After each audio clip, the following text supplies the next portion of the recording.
Good morning, everyone. Nice to see you. Namaste. Can you guys hear me? Hear my voice okay? Okay, I had some problem with the sound. Let me do one more test here.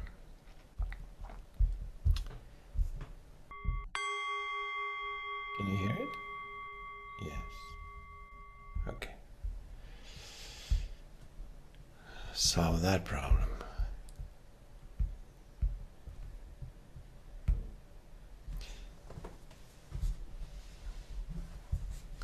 Okay, do we have any other problems to solve?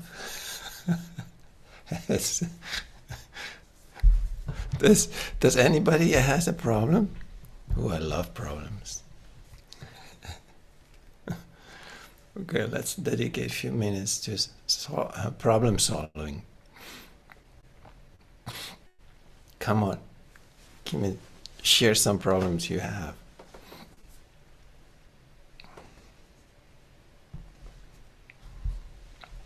I'm sure you can come up with a problem. Come on.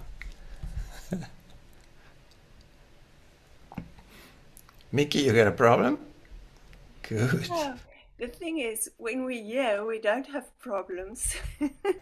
we leave them behind us. Oh no, that's a problem. That's not a problem. Everything's good, so good when we're here. Okay. Anybody else has the real problem? God, you guys are so enlightened.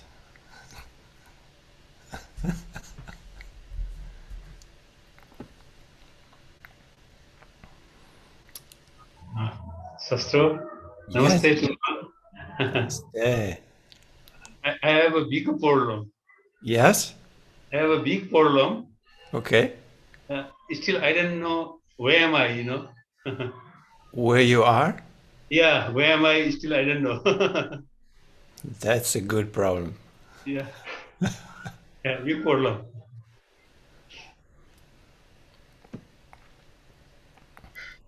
Maybe you're nowhere. Yeah, Maybe yeah, you're not there. yeah. Are you looking for yourself, Cecile? Yes, I am trying looking for myself. Yeah,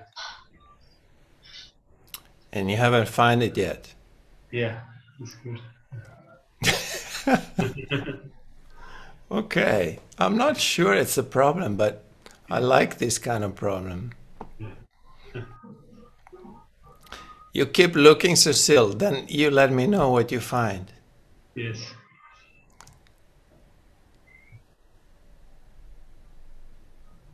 Because we don't know. yeah, We don't know who we are.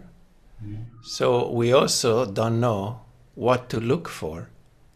yes. Because we don't know what to look for. So keep an innocent mind. Keep an innocent attitude when you look. Remembering that you don't know what you will find.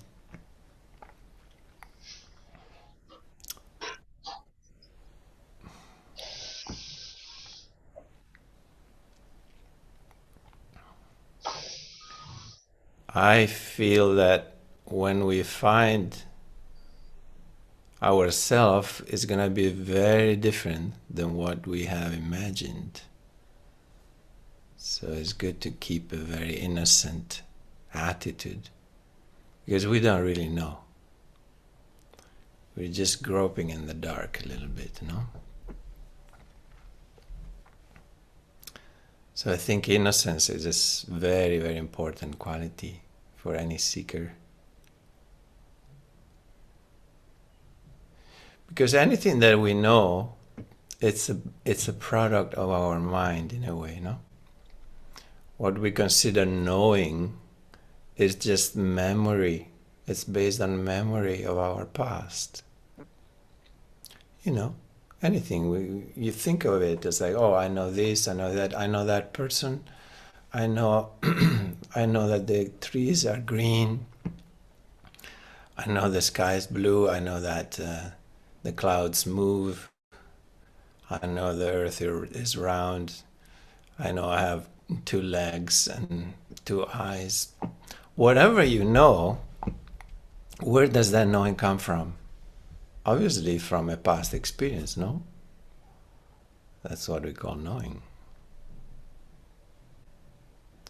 So something that we look for has not been experienced yet consciously.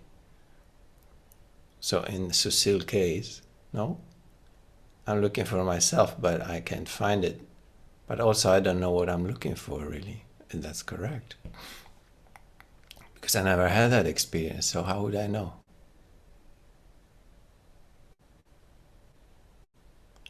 You see, it's a catch-22. We're looking for something, but we don't know what we're looking for.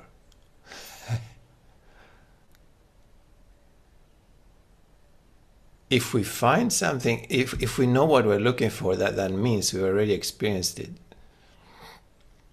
It's just in our memory somewhere. Oh yeah, I know what I'm looking for. I'm looking for that, you know, and you describe it because you have experienced it. But here we are looking for something that we don't quite know. So that means we haven't experienced it. Yet there is a longing in the heart. No? There's a longing that something pulls and calls you. It's like, hey, a little voice, don't forget looking here.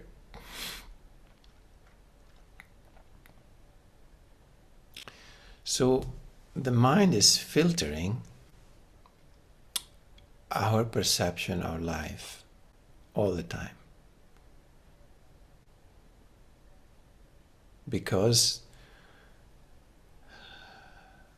whatever we perceive is filtered through our past experience, because that was the mind that knows.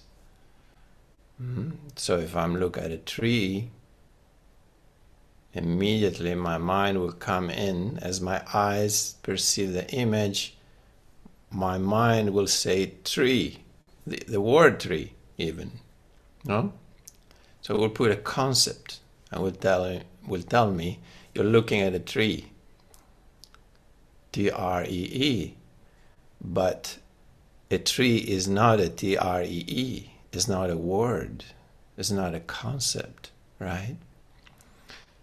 But my perception will end there because the mind overimposes a concept to what I'm seeing. So it's a very, my seeing is very superficial because it stops there. And if you have done some of the retreat with me, you know that we do this practice that we call walking in innocence, I called it. Where we walk usually in nature, weather permitting. And I always ask people, see if you can look without thinking what you're looking at, you know? So in this case, if you find yourself in front of a beautiful tree, don't see if you can even avoid the word tree coming up or the word beautiful to come up. Just look, just be the watching itself. Become the tree, become what you're seeing. Just be completely present with what's in front of you without allowing the analytical mind to overimpose any concept to what you're seeing. Because that will stop your seeing. It will just put a lid, very superficial lid. No? And that's But that applies for all our experiences, everything that we experience in life. It's filtered and limited by our mind perceptions, by our mind knowledge, by knowing.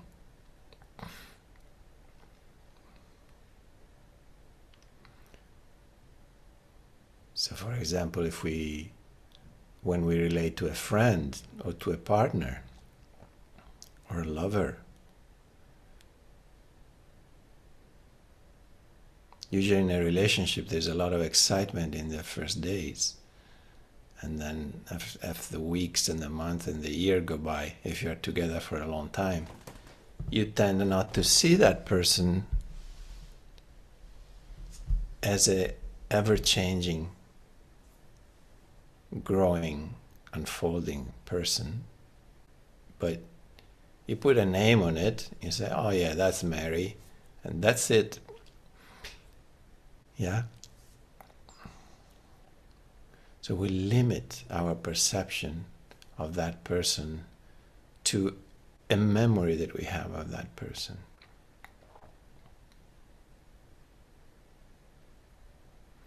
So you see, the perception becomes very limited, very static.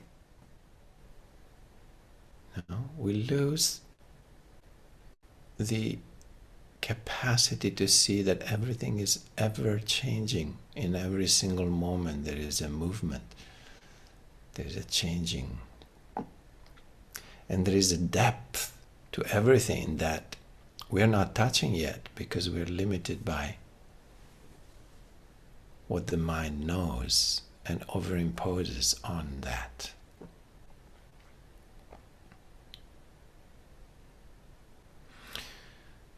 So in our practice, what Susil brought up a very good question.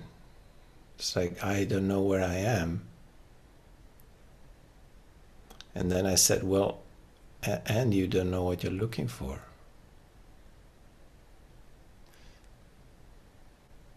If I'm looking for myself, but what is this self? What is this self? Do I know? No, otherwise you wouldn't be looking for it. So you're looking for something that is unknown. This is the most important thing to realize.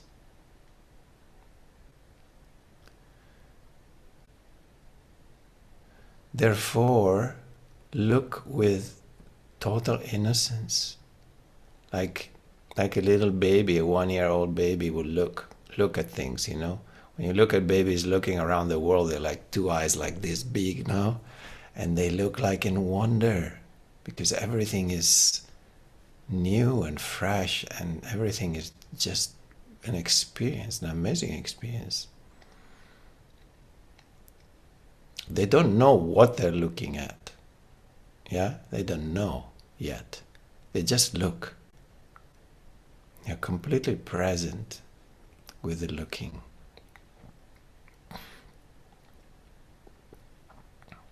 So that's the attitude we need in our practice, that kind of innocence. And to realize, I'm looking, but I don't know what I'm looking for. I am just presence. I just bring presence to everything. And I try to remove any expectation, any preconceived ideas, any right and wrong, any beautiful and ugly. We go back to the famous choiceless awareness, as the Buddha used to call it.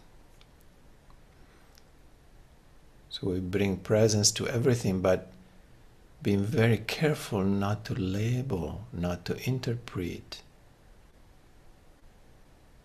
not to have preferences for what we see, for what we witness. And not to label it in any way.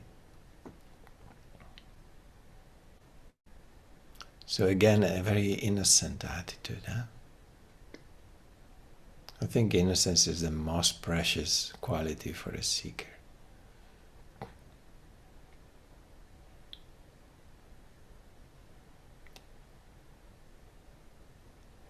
Osho, my master, once said, Socrates became enlightened in the moment he said, I know that I don't know. Towards the end of his life. He said that's the pinnacle of the knowing, is that you knowing that you don't know. That life, it's such a wondrous, amazing, mind-blowing phenomenon that there's no way we can know it.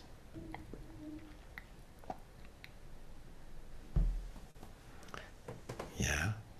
We live in a miracle every moment, but we don't realize that. Who is pumping our heart in this moment? Yeah. Who's making your millions of cells and atoms and work?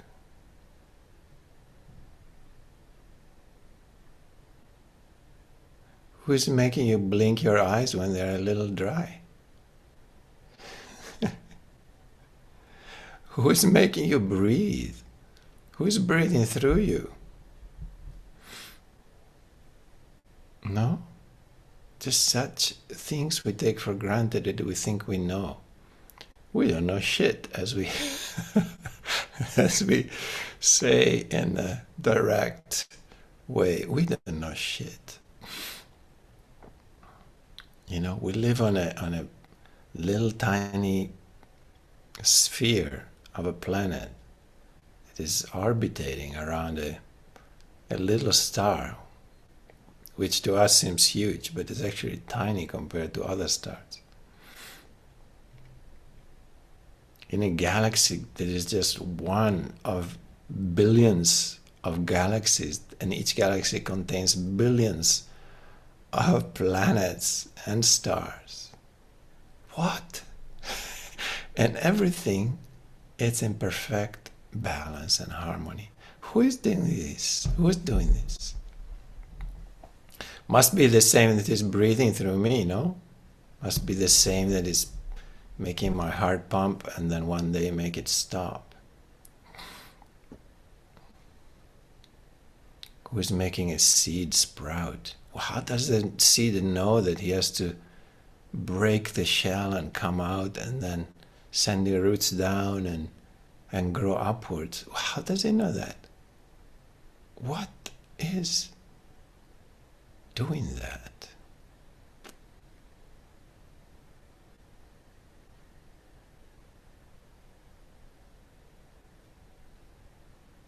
Millions of miracles every moment, yet we don't even see them, because we go like, oh yeah, I know, it's a seed. Yeah, you put some water, then the seed will grow. Okay. Are you realizing what a freaking miracle that is? Usually not, because our mind knows it's a seed, it will grow into something. And that's it. Can't you see the miracle that is happening?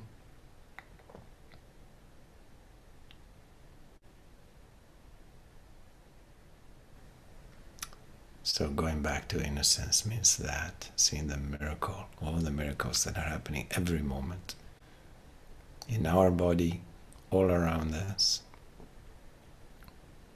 in this amazing, mind-blowing, infinite universe.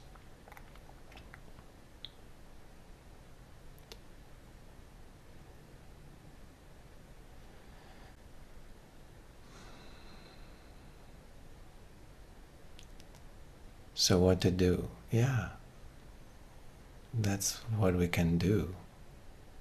Realizing that we don't know shit. And be humble. Make our mind humble again. Realizing that what all the mind knows is just memory.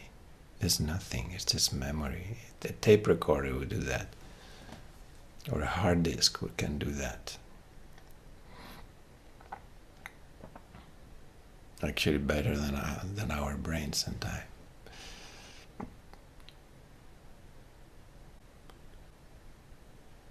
Bring that wondrous attitude to whatever we see, we look at, whatever we experience. Bring back that innocence we had when we were born.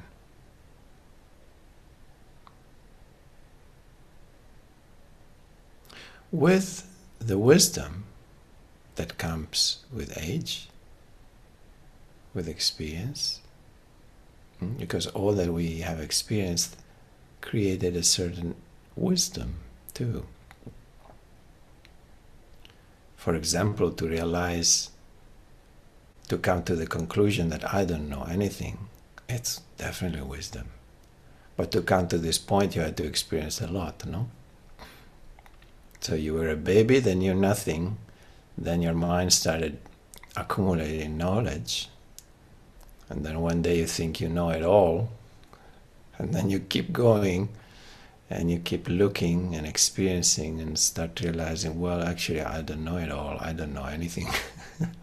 Slowly you realize you go towards that innocence again. If somebody lived beautifully, you find in older people, you find that wisdom and total innocence now combined together. That's wisdom.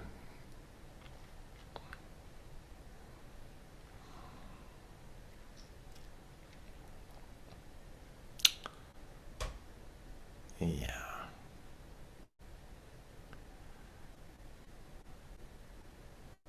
So we thanks Cecile for your question. It brought up a lot of things that want to be said. So we bring that quality of innocence to our practice now, no? And every day. How we live our life, of course, but also how we sit. Let's sit with innocence, not knowing what we're looking for, what we're looking at.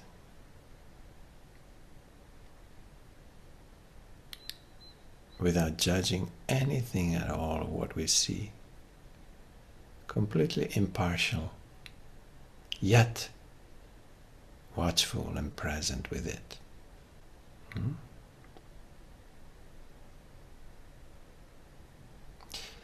The witness does not have judgment. It's only the mind that has judgment. So this is good to remember, because anytime you see a judgment arising, you know that it's the mind getting activated.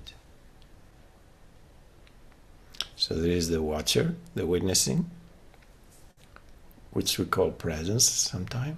Yeah, there is a presence that is aware of things, but is only aware. It doesn't create any preference. It doesn't have any memory in that way.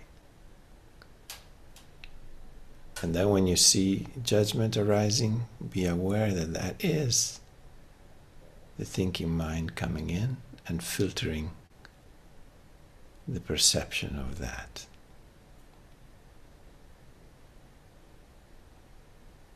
So let's find a comfortable position to sit, and we sit together a little bit, yeah?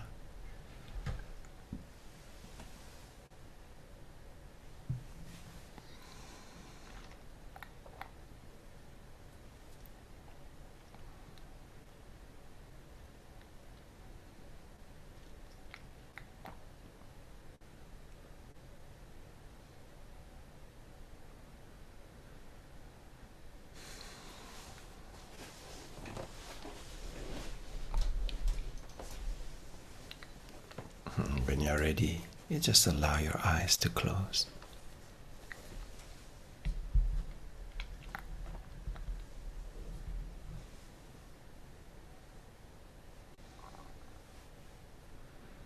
Taking this time to be with yourself.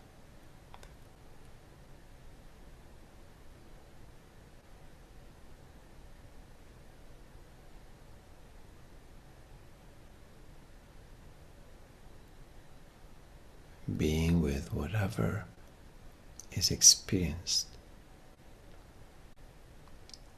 within your consciousness. Whatever is perceived, observed, experienced,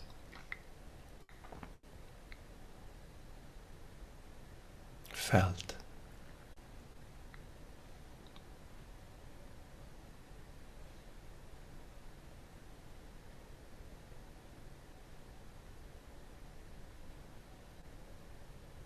allowing everything to be as it is.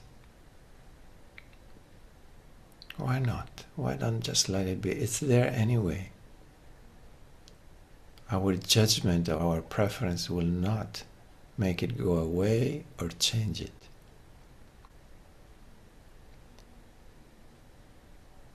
We cannot manipulate reality. We can only overimpose our preconceived ideas. We cannot change it anyway. So might as well let it be. Accept everything as is. Try that.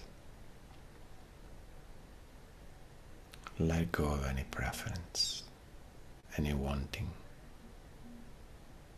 any desire.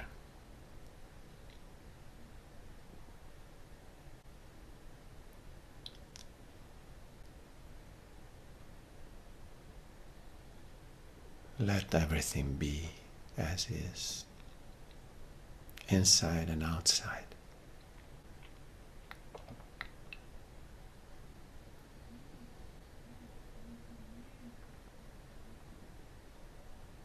Remembering we are just a little particle floating in an immense universe, which is functioning in perfect balance. How could there be anything wrong?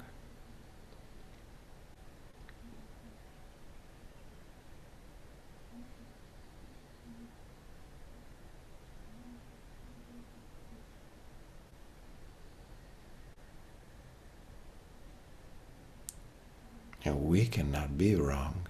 How can there be anything wrong in us if we are an expression of that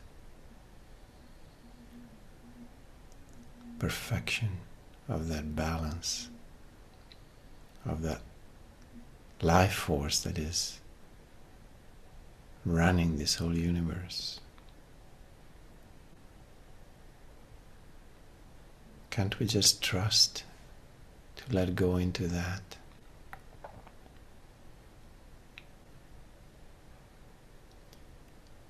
Let yourself fall and relax into that. Everything is as it should be.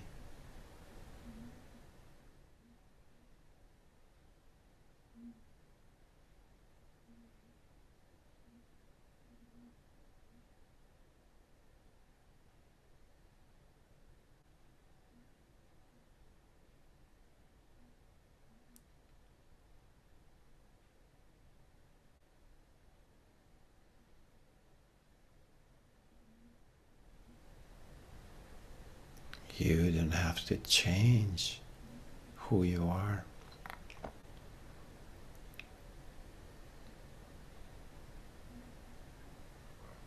You cannot improve on who you are.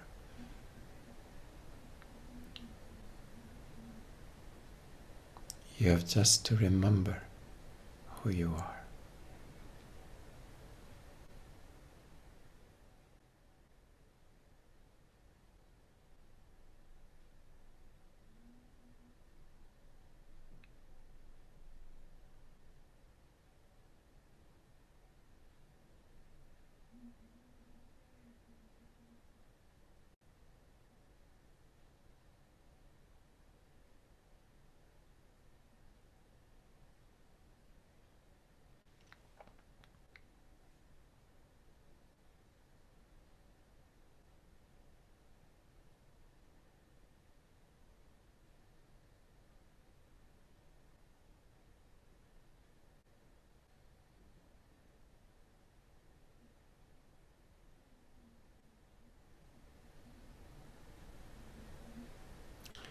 And because we don't know what we need to remember, then we stay in innocence. We try to stay empty.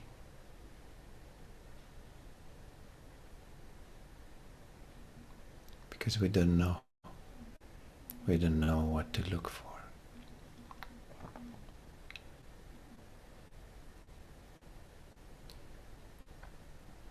We just know that this universe is wondrous. It's mind-blowing perfection.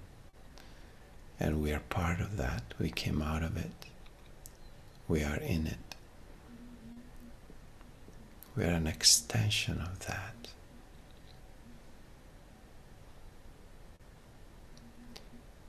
So we can only trust this amazing force. Fall into it like a baby into the mother's lap.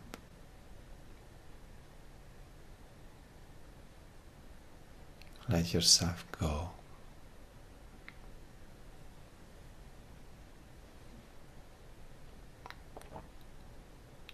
And trust without knowing.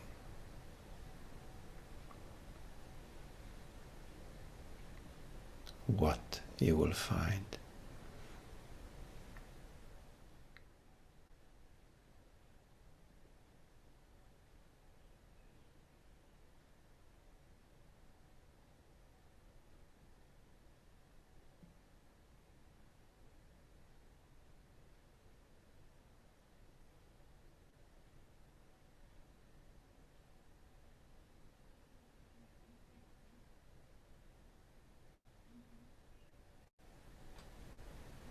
Be empty. Be innocent. Be present.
And slowly coming back to the group.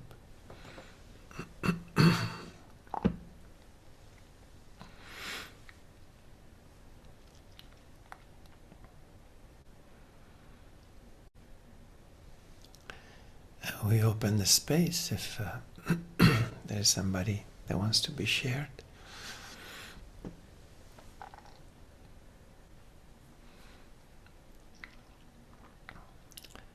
About your practice, about this meditation, about your life, anything.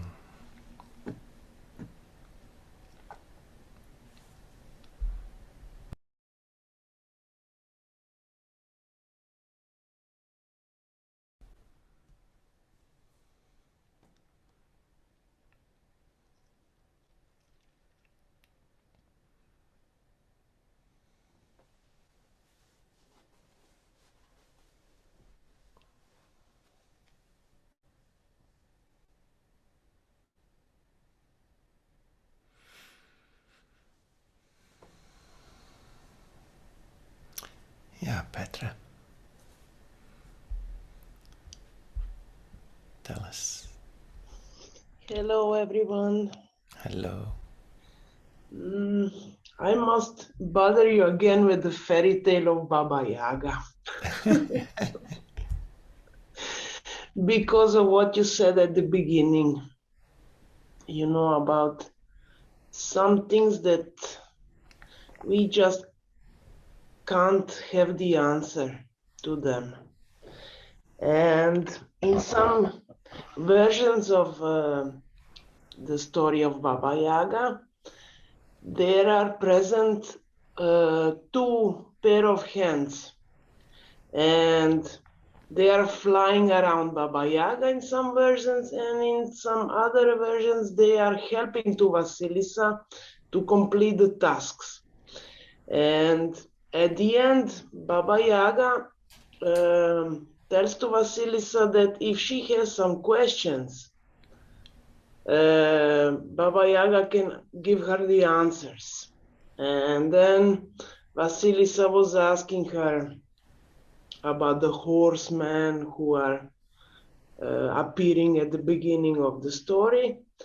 And she was asking her about the hands. But in one version, the Vasilisa has a wooden doll in her pocket that represents her intuition passed on by her mother. And the doll starts to shake, because The it door? was the doll, yeah. The doll. Mm-hmm. Doll, yeah. She starts to shake because she wants to warn Vasilisa not to ask that question. Which question? The question of what are the pair of the hands? The hands. Yeah. Yeah. Mm-hmm. And in some other versions, Baba Yaga is answering the question, telling her that not every answer can have not every question can be answered. Mm-hmm. Yeah, some answers belong to the mystery that we are not allowed to know. Right. Yeah, that was it. Yeah. Yeah. So the not knowing. Yeah. What's the origin of this tale, fairy tale? Do you know? What are the roots of this tale? The roots, it's a Russian fairy tale.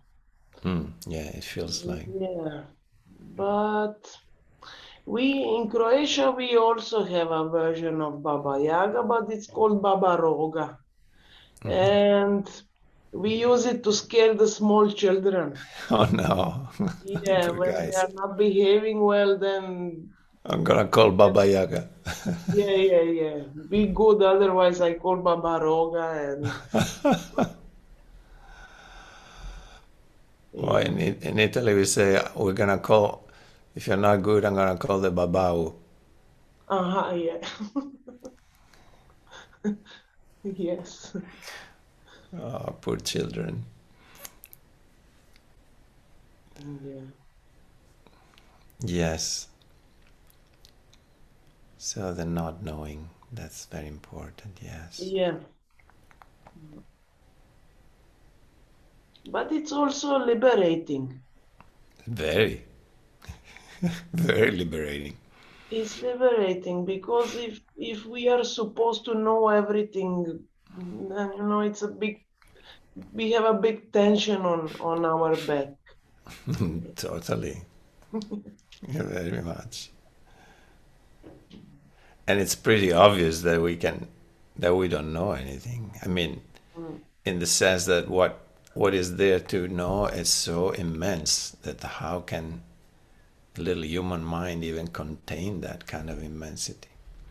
So it must be something else that can contain it, not the mind, no?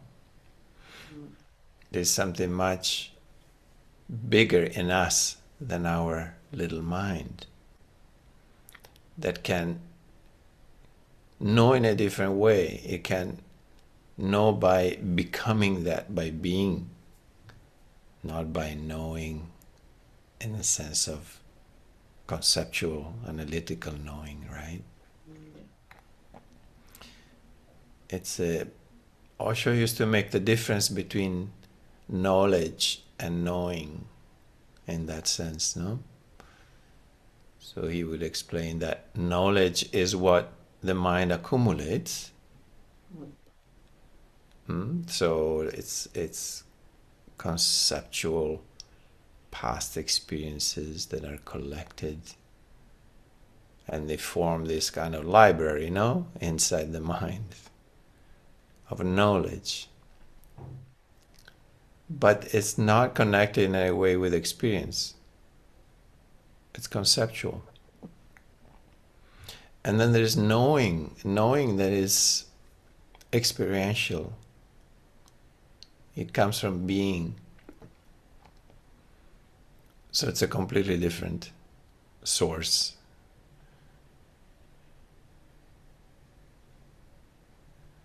And that's the only one that really help us to move along on our path is the knowing, it's not the knowledge. As a matter of fact, knowledge becomes a hindrance, like we said before. A filter that filters your perception of what is and limits our perception.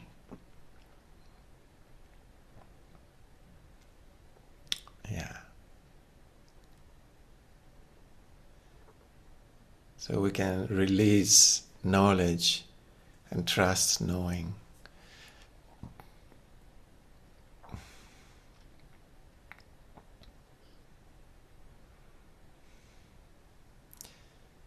Yeah. Yeah, but what a big relief that is. You're right, Petra. Oh God, I don't need to know it all. Thank God. I can be just a little innocent baby again. Oh, beautiful.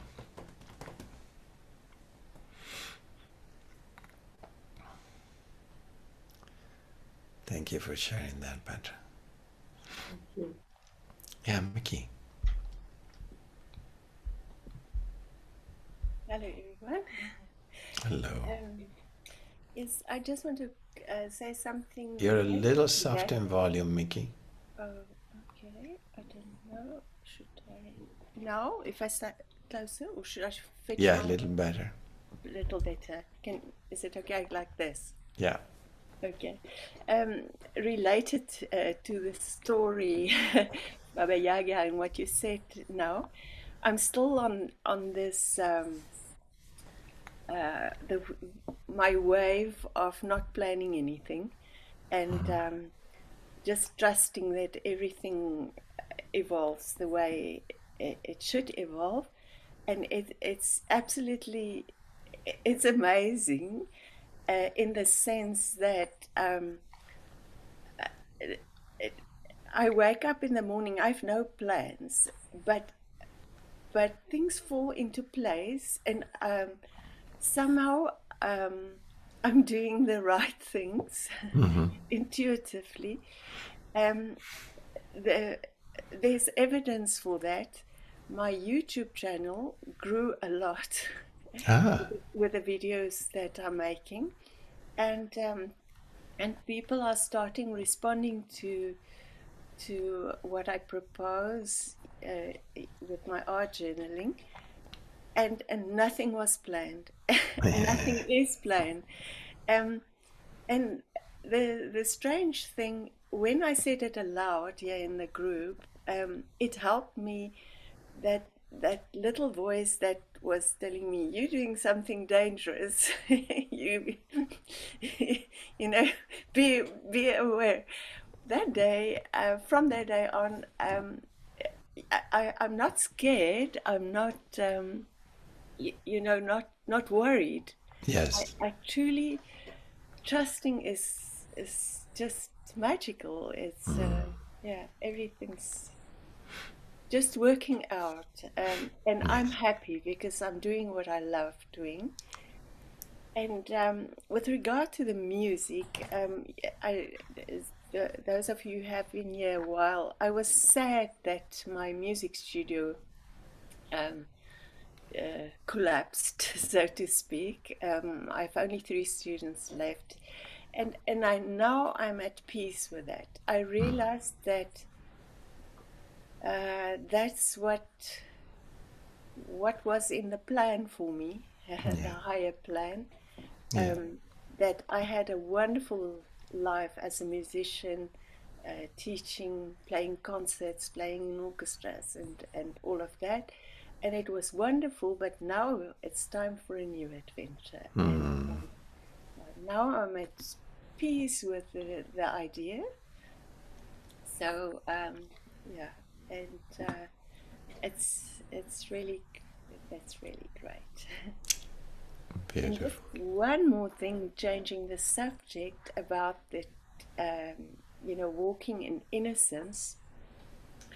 That was also a shift for me when the first time when I was at a retreat and I experienced that.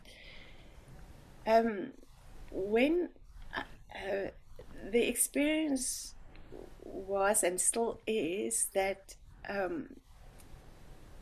when we look at a tree and we become so still that we actually become the stillness of the tree. I'm not sure I'll find the words to explain this, but maybe you can comment afterwards. Yeah. So it's like you become one with the tree. And it's like this I don't know if I could call it energy exchange, but this, what you feel is important for your evolvement and also for the evolvement of the tree, I think. So, but it's this connection, this in stillness, in consciousness, I suppose we could say. And with everything else in nature, I remember at the retreat in Tuscany, watching for a long while just small plants and the movement in the wind, and there were little purple butterflies. And it was as if I became that plant moving in the breeze and the butterfly. I still get shivers when I think about that now. Yeah, it's just, I just wanted to share that. Yeah. Well. Thank you. Thank you, Mickey. Yeah, you said many things that are important. Again, that sensation of becoming, as you said, because for lack of better words, yeah, we say, oh, I felt like I was becoming the tree, or what we're saying maybe is like there is an immediate transmission between us and the tree, or between us and the butterfly, or whatever it is that we're experiencing through our eyes and our senses. And it's a sense of that we're connected. No? We can also say that. I'm connected with that tree, or I'm connected to with those plants that are swaying in the breeze. I'm connected with the butterflies. So it's a sense of being connected with everything. And that happens when we are empty. Really.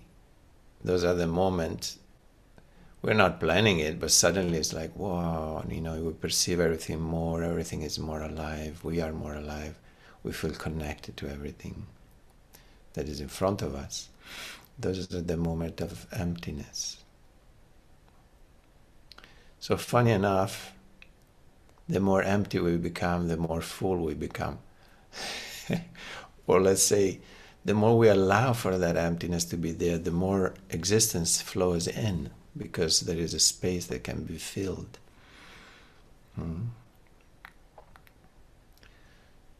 But on our end, all we can do is to just allow for that emptiness to be there, then the rest happens by itself. No?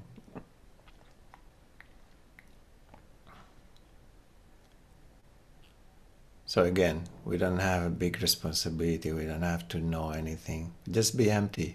What a relief, Petra? What a relief. Oh, I don't need to do anything at all. Empty. Nothing. Wow. So easy. That's nothing. It's exactly nothing. That's why it's so difficult sometimes. The mind doesn't like it.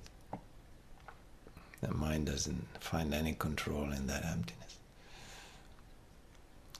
So, and that emptiness, in that emptiness you trust. You trust that whatever happens is right because you feel it. Everything falls in place, as Mickey said, no? I'm very watchful when I wake up in the morning of noticing.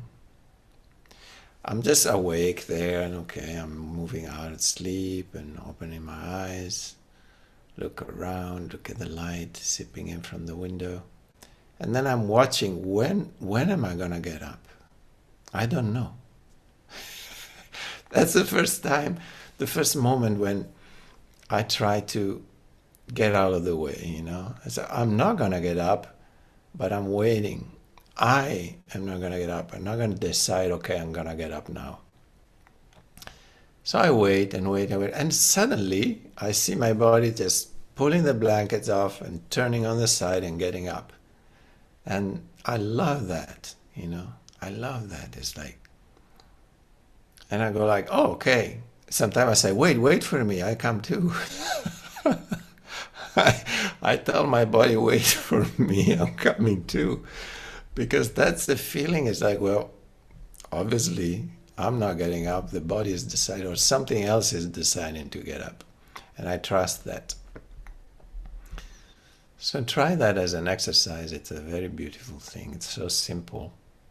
But it gives you that feeling of everything happens. You don't need to do it. Everything happens. And it's perfect. Everything falls in place. You just need to get out of the way. And of course, the mind will start worrying, no, but come on, you have no control. You cannot just lie there. What if you lie there in the bed all day long? No. How long are you going to wait? Come on, you have to do something. The mind is freaking out. Because the mind is planning, having it all under control. It's about planning and knowing, controlling. So it's a little challenging in the beginning when you say, okay, I just wait, let it happen. Because the mind has nothing to do.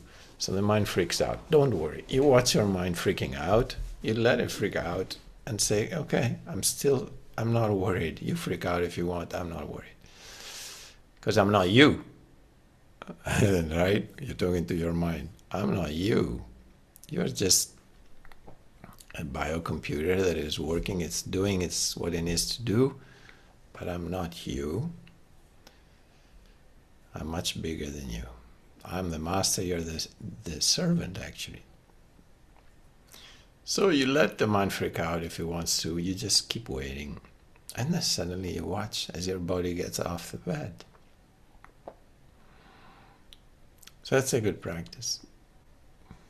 And then the whole day is like that. It can be like that. And somehow you become somehow a watcher of your day, or you watch your day unfolding, right? And you stay with what comes, and you put all your presence into what happens. Simple things. And yeah, sometimes I'm like blown away that suddenly I look at the sunset and I'm like, what? I feel like I just got up. I've been so immersed in nothing, in little things, you know, preparing food for myself and enjoying the food and reading a book and being in nature a little bit and go shopping, whatever I need to do. And I'm always surprised that, wow, the day got filled without me planning anything.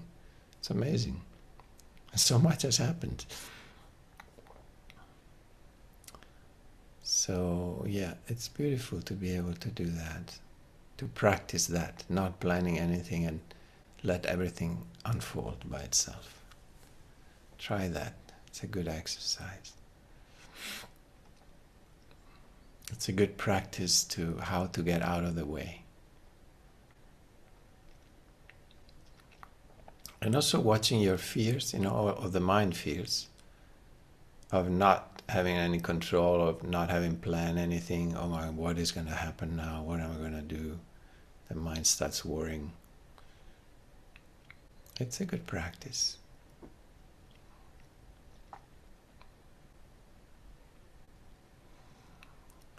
And staying empty. Well, and in not interfering also, no? Not allowing the mind to interfere with the unfolding of your days. And then when you need the mind for some problem solving or whatever, you can use it. But don't let it interfere with everything. Huh?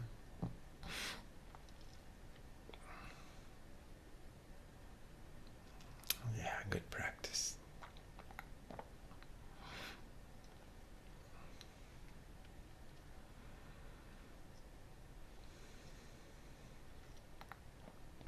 What else?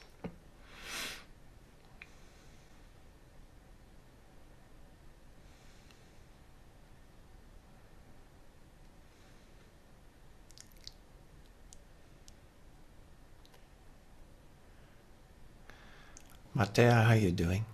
I haven't seen you in a while.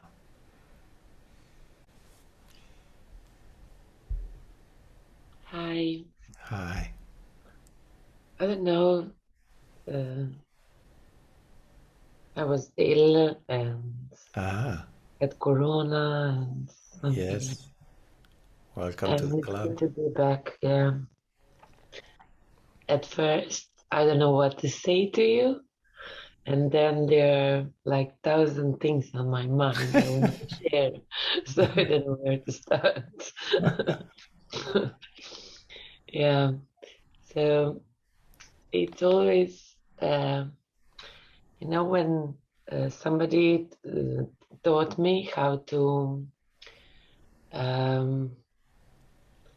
we are not, like, we have some kind of attachment in our lives. We don't know what is it. Mm-hmm. We want to be a part of something. We want to be loved. We want to be accepted. Yeah. And then when you are aware of all of that, like like you are aware of the needs, but Yes. like you don't need it anymore. Like you're going through your day like, yeah, like a witness. Mm. And um, even when I'm in meditation, I am aware of fighting with my mind Mm. at the beginning, and then I don't know when it happens. Like you melt with time and space. So it's it's like you said, somebody gave you the wisdom, but it's a process while we being completely aware of that wisdom. Mm. Yeah. So I don't know. Am I am I clear with what I'm saying? Yeah. Yeah. Yeah. So sometimes it's hard to come back. Sometimes, Back from meditating, you mean? Back in yeah, the world? yeah, yeah, Mm. Mm. yeah. And it's completely different. Everything is completely different. Just being witness of everything, because you're not immersed like you were before in Yeah, a in drama of everything. exactly. You're not Yeah, in the drama. Yeah. yeah. You're not the actor. You're not the actors anymore. You're the spectator. Mm, And yet everything happens as it should. yeah, yeah. Yeah, yeah, yeah, yeah. But that's a good practice, huh? To move from the center of the, let's say, meditation, from the inner center, and then going out to the circumference and to the world, and then go back in, and then you go out, and it's like a pulsation, you know. And through that exercise, through this practice of going in and out, we become stronger. Something crystallizes inside. Because if you just go in and you cling to going in, then you'll be completely afraid to go out. Mm, You know, you will not be strong. And if you only go out, out, out, you have no roots. You're very weak because you have no connection with the center, with yourself. So choosing one of the two extreme, one of the two polarities, is a very weak position anyway. So the strength comes from finding the middle point, the balance between the two, you know. It's like night and day both exist. Breathing in and breathing out, you know. The heart beats, contracts and expands, you know. So life is a play of polarities. You can't exclude one. If you exclude one, you become very weak. It's like a bird trying to fly only with one wing. He goes around and around and around, poor guy. He can't even lift up from the ground. Yeah. So that's a good practice. It's good that you notice it's difficult to come back sometime from meditation because it's such a peaceful. Let me be here. Why bother? But the more you practice, the more you realize, but I can keep this quality of peacefulness and presence even when I go out now. Yeah. So through practice, we become more crystallized and stronger, more centered. Yeah. So let's keep practicing that. Go in and then you go out, and then you go in again and then you go out. Like a heartbeat, like a breath. And then somewhere in the middle we'll find the center, the balance of that. We become strong. thank you. Yeah. And your body is good now? Yeah, yeah, it is. Yeah. Okay. Good. Welcome back. Thank you, thank you.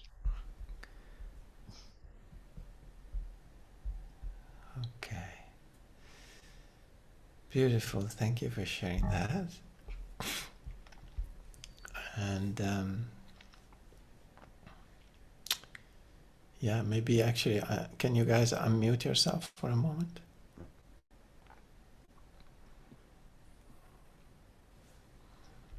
Okay. So I really looking forward to see you next Friday. And if anything happen, I will let you know. But otherwise, we'll see each other again on Friday. Thank you for being here. Yeah, very thank you. Much, Shastro. Yeah. Thank you. Big hug to I want to everybody. wish happy birthday to Mickey tomorrow. Oh, Right? tomorrow is Mickey's birthday. Oh. Yeah, and Oh, Petra's birthday. Thank you. That's a happy birthday. Happy birthday advance, Vicky. Yeah. It's also Petra's birthday tomorrow. It Yes. is? Also, together. Tricky. You didn't say Party. anything. Yeah. Yes. So we the Happy same birthday, both of birthday. you. Mhm. Namaste. Ciao, ciao. Ciao, thank you.